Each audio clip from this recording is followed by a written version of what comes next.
Afari, Kumasi Military Hospital, which is still a top priority for my government.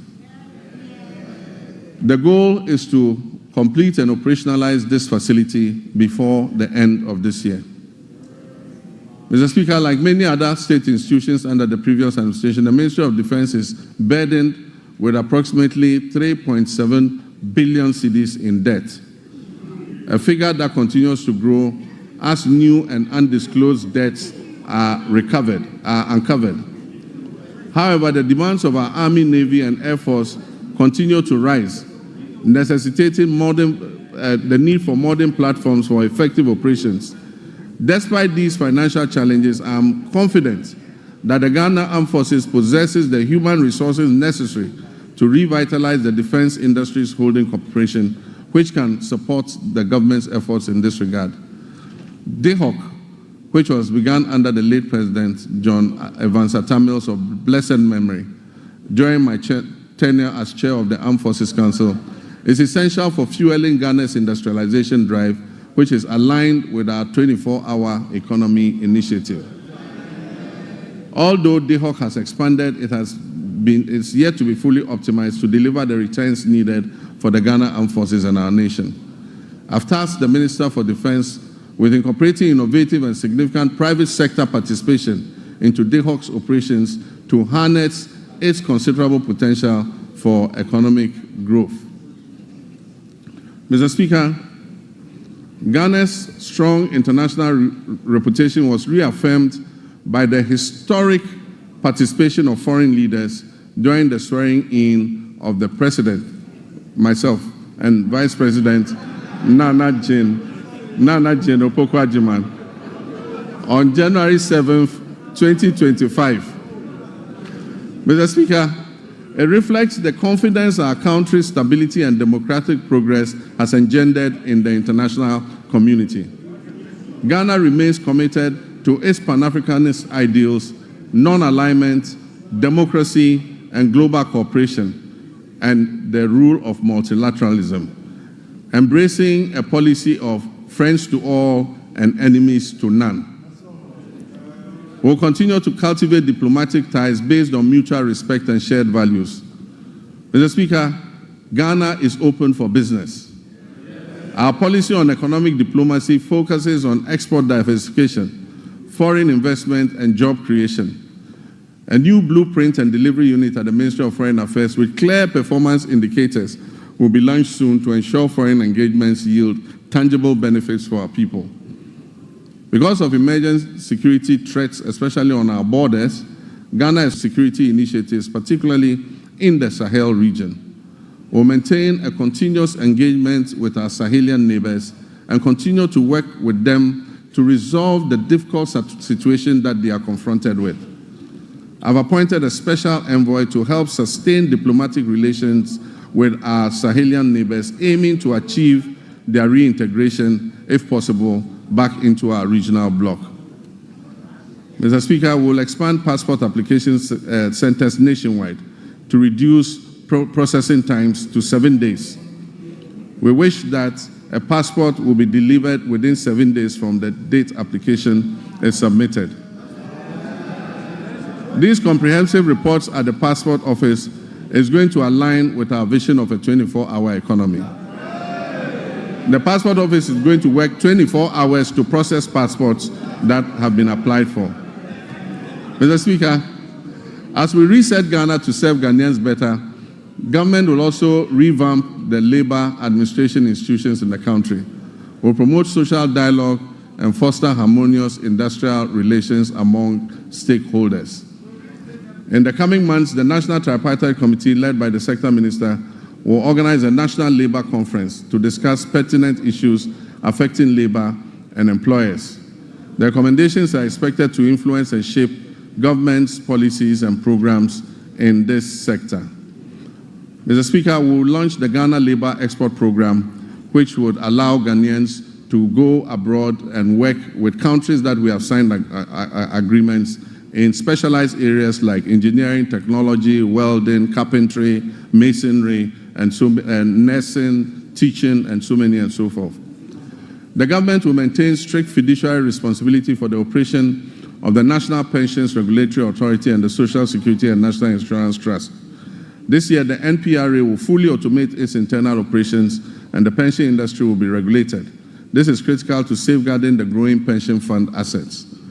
As part of measures to increase pension coverage in the informal sector, which currently stands at only 11%, the government will implement an informal sector pension inclusion initiative to increase participation in micro-pension schemes. Decentralization has been at the heart of our government system, yet key players in the process, such as assemblymen and women, often face neglect and inadequate compensation. Mr. Speaker, I did promise to pay modest allowance to our assemblymen and women, and I'm committed to keeping this promise. The Honorable Minister, when he presents the budget to this House, would have a provision for allowances for assembly members. Mr. Speaker, I have just unveiled the state of the nation as I came to meet it. I've also disclosed several measures that I intend to take to address the challenges we have inherited.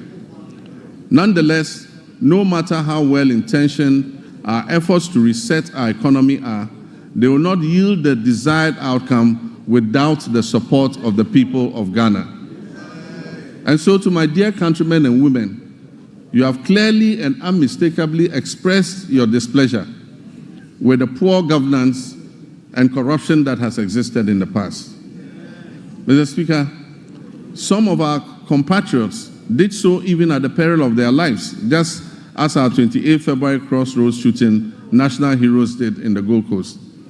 May all such martyrs of democracy, those who have died in the process of elections and in the process of just exercising their civil rights, may they rest peacefully in the bosom of the Lord. Mr. Speaker, we will, as I promised, investigate these deaths and we will provide appropriate compensation to the families of those who have died during the elections. My brothers and sisters, you gave me a compelling mandate that leaves no one in doubt about your expectations of me and my government. You embraced the vision to generate new and well-paying jobs through the 24-hour economy initiative. The arrogance of power that you so much abhor will be a thing of the past. I will enforce and demand the highest standards of performance from those I have chosen to work with me to improve the circumstances of our country. I'll publish a code of conduct that they will be strictly made to abide by. Mr. Speaker, it would be remiss of me if I didn't admit that the entire economic value chain is currently in the internal ICU, in the ICU.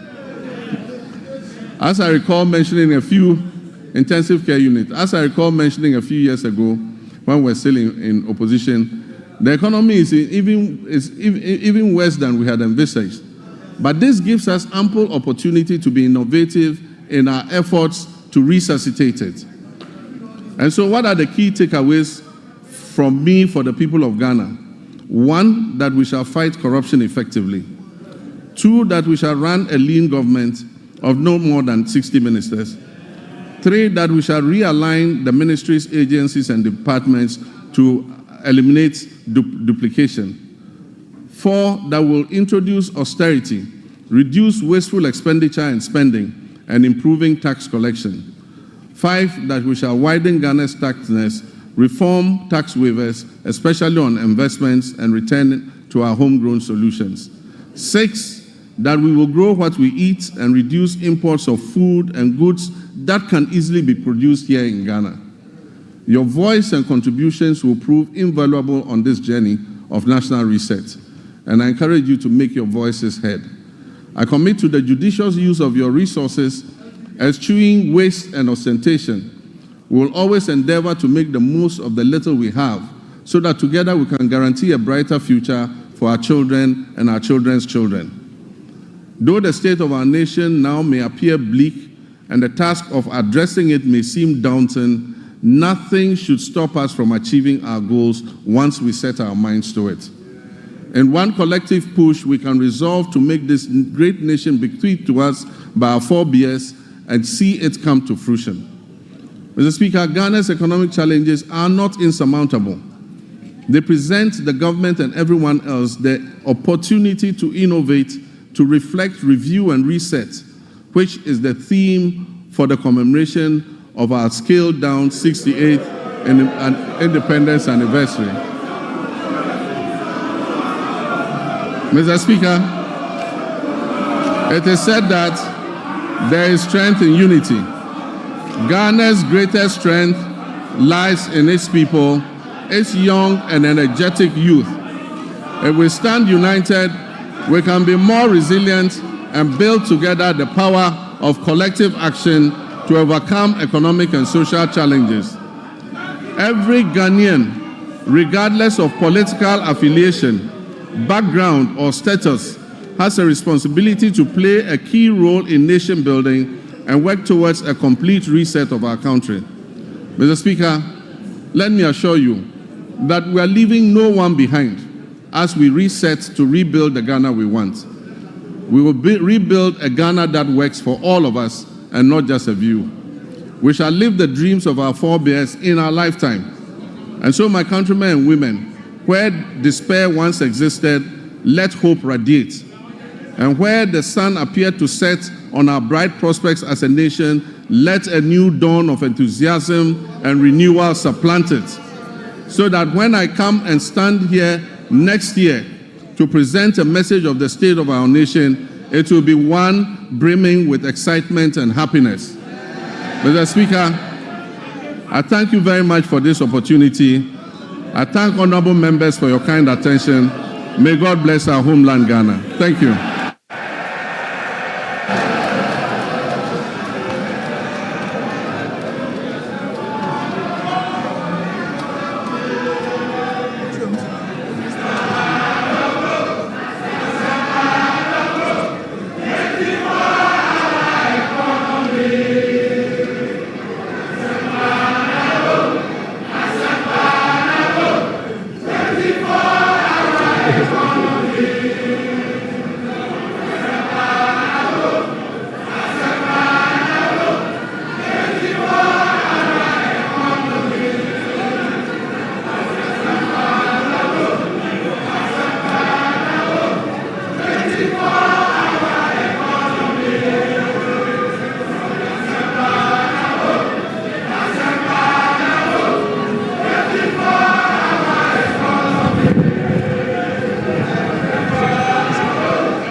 Members,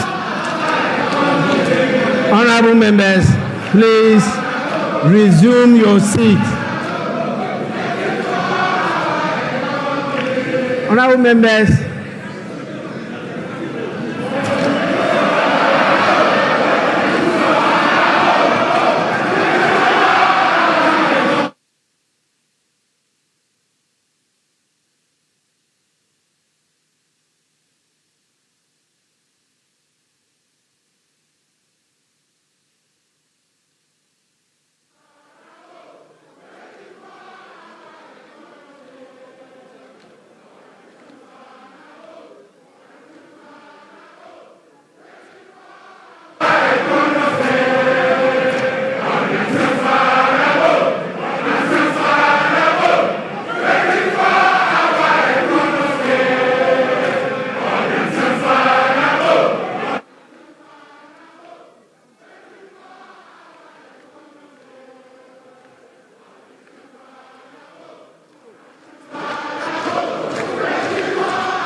honorable members, order.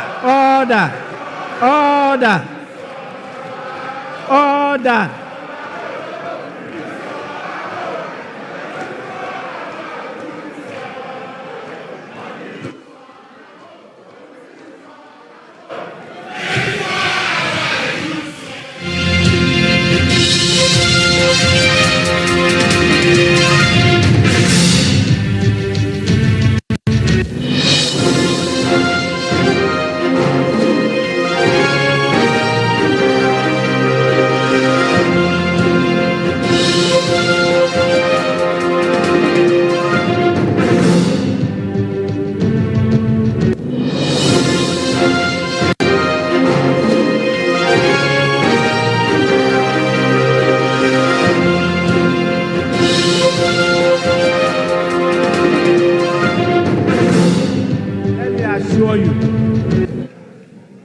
I have the full support of parents to discipline the students.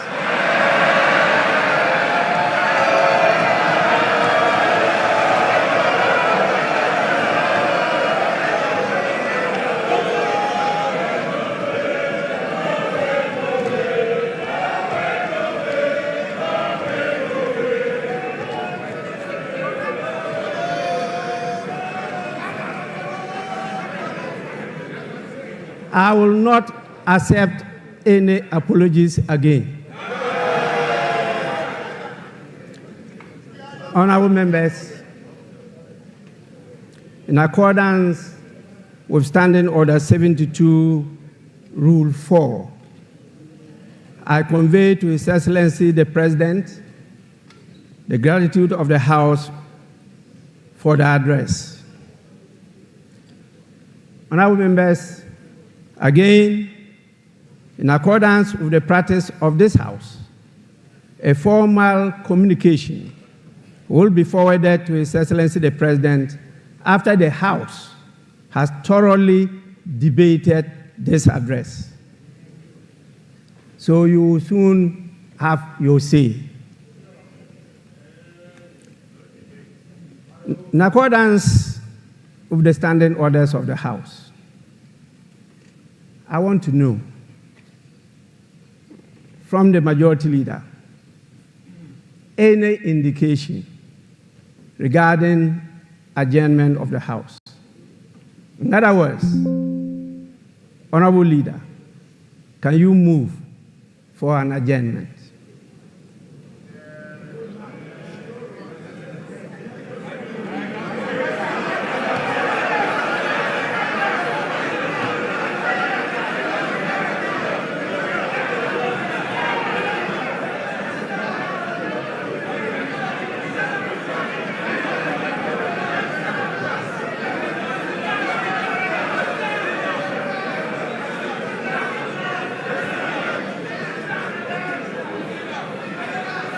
Honorable Majority Leader.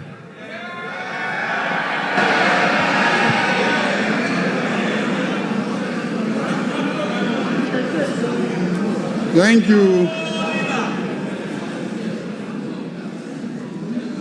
Thank you very much, the Right Honorable Speaker. Right Honorable Speaker, we wish to thank His Excellency the President for fulfilling his constitutional obligations under Article 67 and duly presenting to us a message on the state of the nation. So, Speaker, things are clearly bleak. So, Speaker, I see on this side of the House my colleagues in black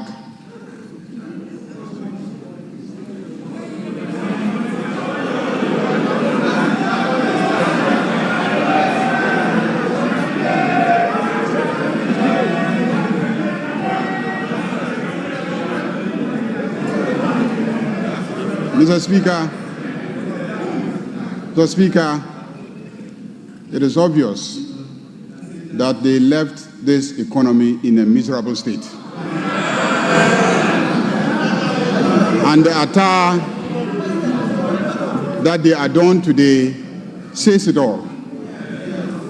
But this side is in white because His Excellency the President, we knew very well, was bringing to us a message of hope. Mr. Speaker,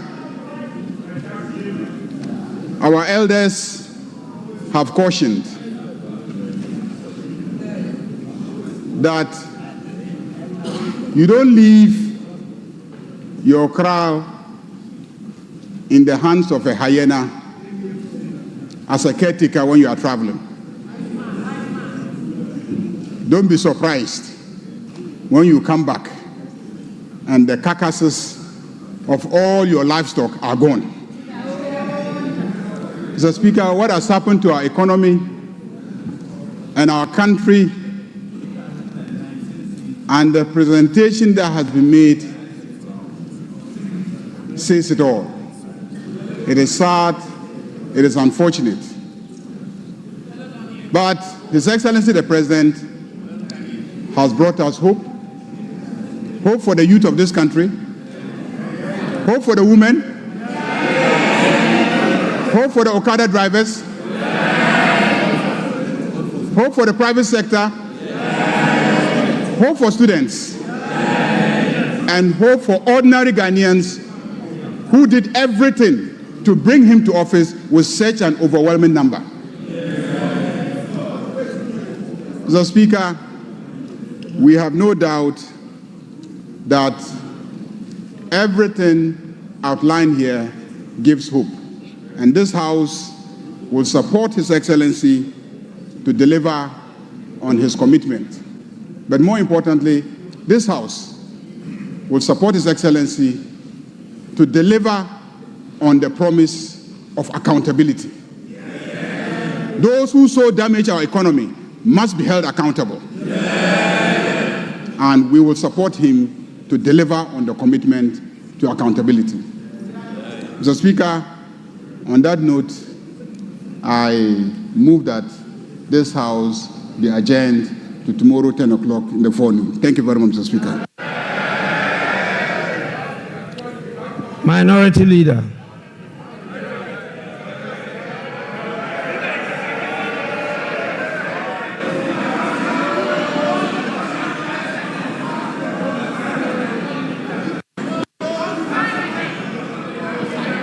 Mr. Speaker, let me, on behalf of the Minority Caucus, congratulate His Excellency the President first on his election. This is the first time after the election that he's been to this chamber and to deliver a message on the state of the nation. Our side take this opportunity to congratulate you and wish you well. Second, Mr. President, on the 21st of February 2013, you notably said, quote, Mr. Speaker,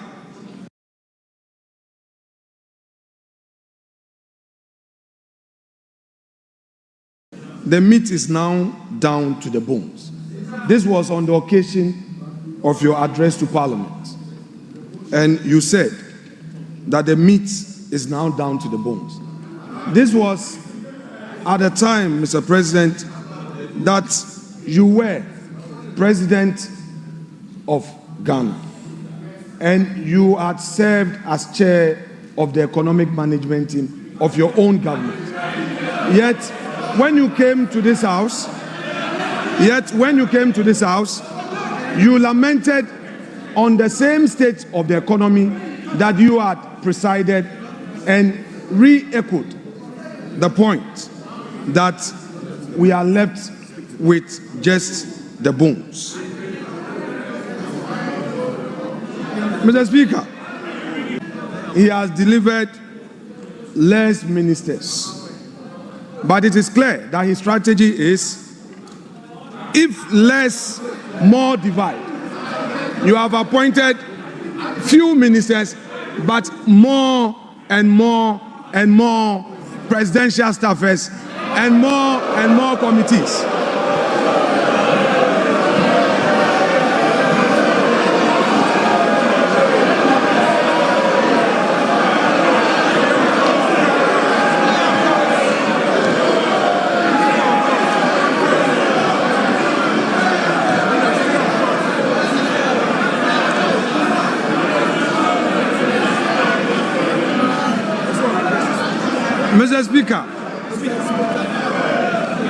Mr. Speaker,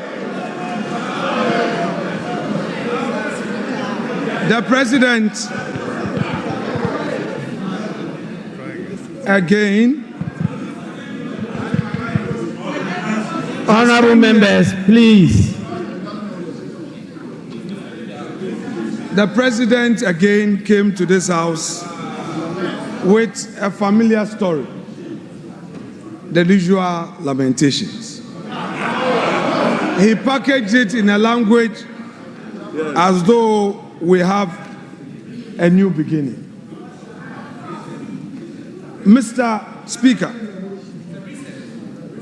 if the President has any concerns, his duty is to fix it.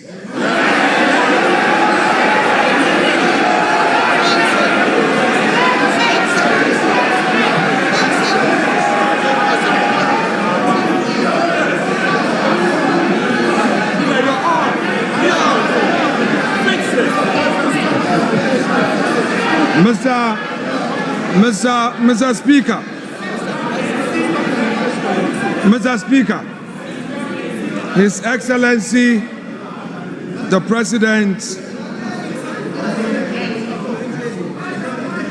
has announced to us a cabinet of 19 with only 2 women. The daughter of the founder of this NDC, Zaneto Rollins, is missing. Hajia Ladi is missing. Helen Intosu is missing. Where are the women in this government? The Vice President. Honorable members, please, order.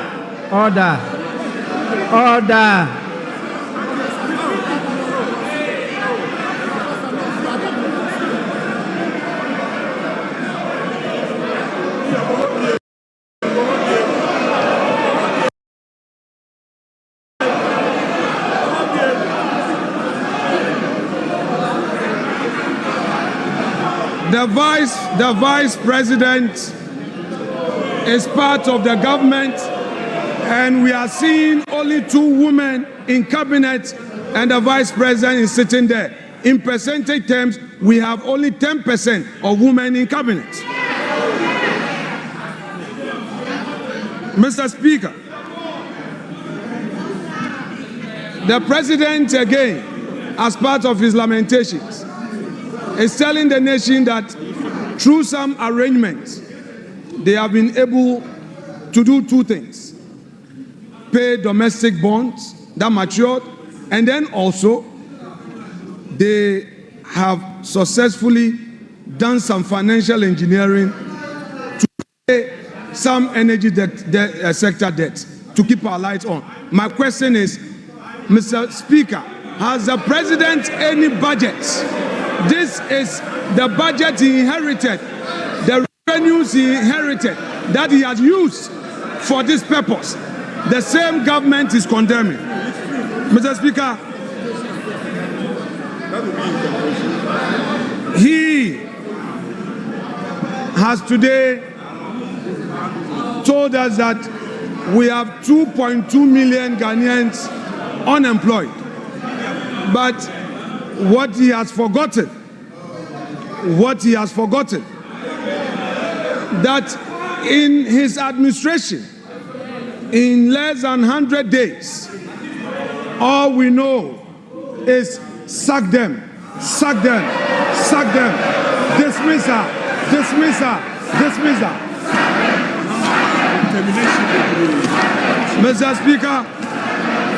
Mr. Speaker, On the streets of Accra today, the youth of the country are saying that MAHAMA Baku termination bebre. Mr. Speaker, we are happy to hear from the president that he is going to launch the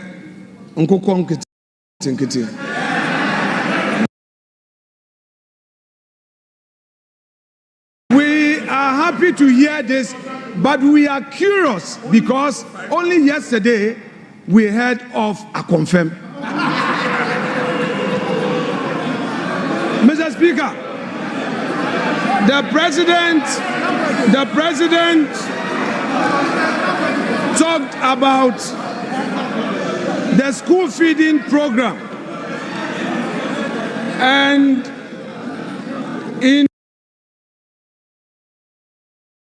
his submission on the school feeding program and the status of it, he said that they are now feeding the children well. What he didn't say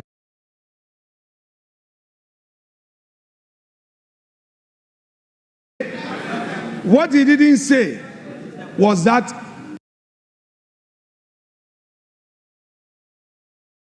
at the time he assumed office, the previous government had paid every single one of the caterers. What he failed to tell Ghanaians was that President John Ajekum Kufuor, who is seated in this chamber, was the one who initiated the school feeding program. He did not acknowledge him.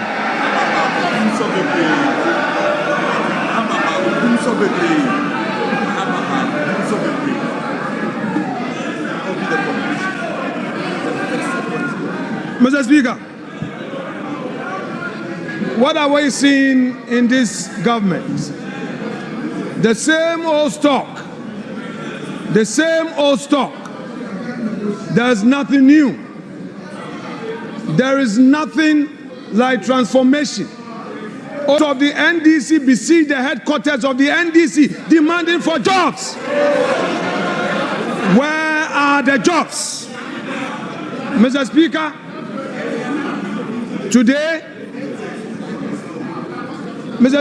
today we are seeing the 184 or so filling this chamber, the 183, plus the independent MPs who have caucused with the NDC. Today, this house is full.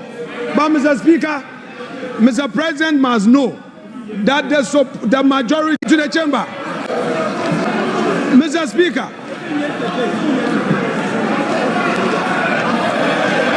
Mr. Speaker, no. We have patience.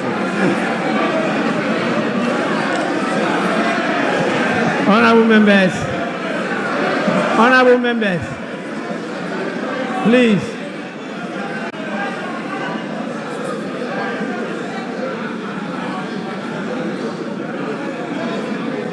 Honorable Minority Leader, you have 1 more minute.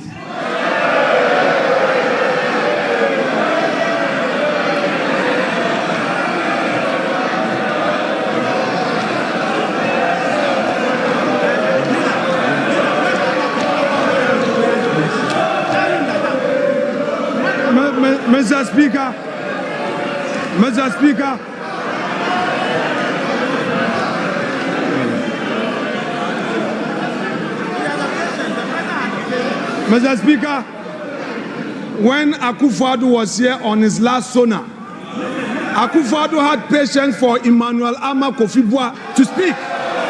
Mr. Speaker, there must be patience for the minority side.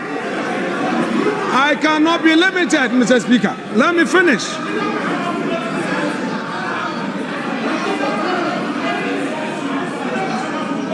Mr. Speaker, what we have heard today fails to acknowledge the strides made in the last 8 years. Mr. Speaker, the president failed to acknowledge that he came to meet a peaceful and a stable country. 2, the president failed to tell us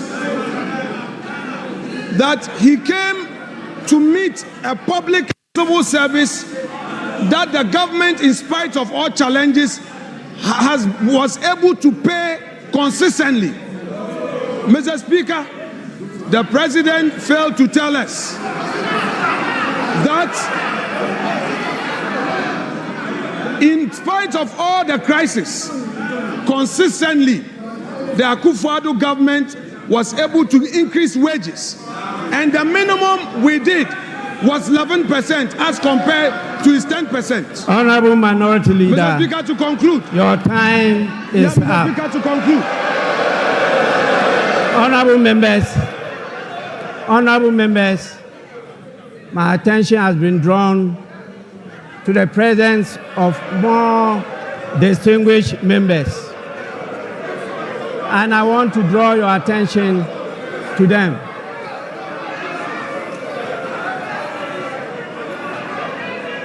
Honorable members, we have with us in the chamber Honorable Bernard Mona, the PNC presidential candidate for 2024. 2, honorable members, we have the APC presidential candidate Hassan Abdullahi Ayariga.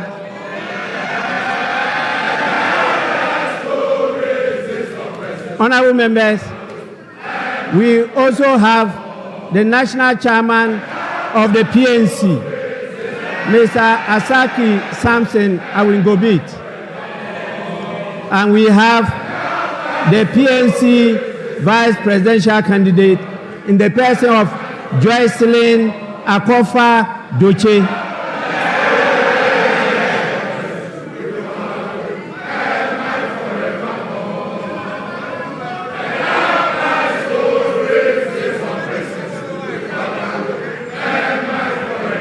Honorable members, I now put the question.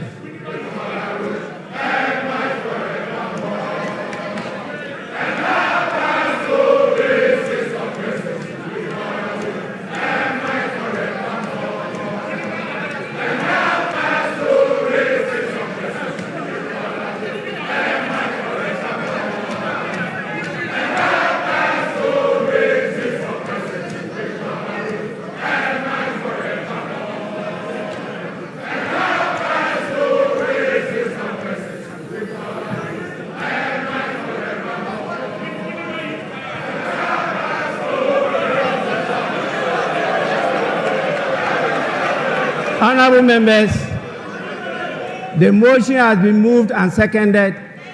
As many as are in favor of adjournment, say aye. As many as against, say no.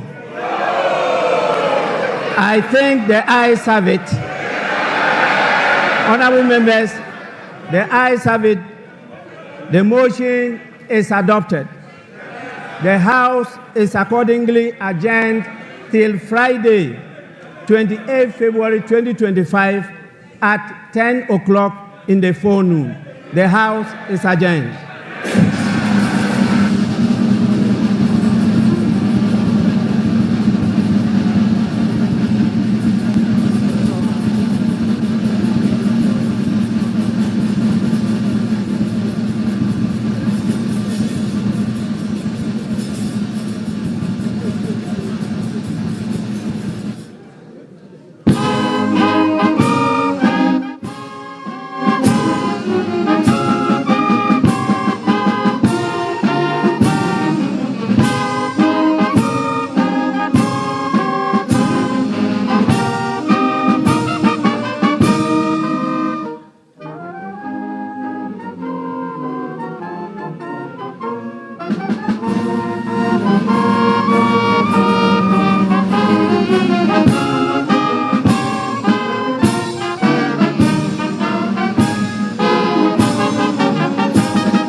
Yeah.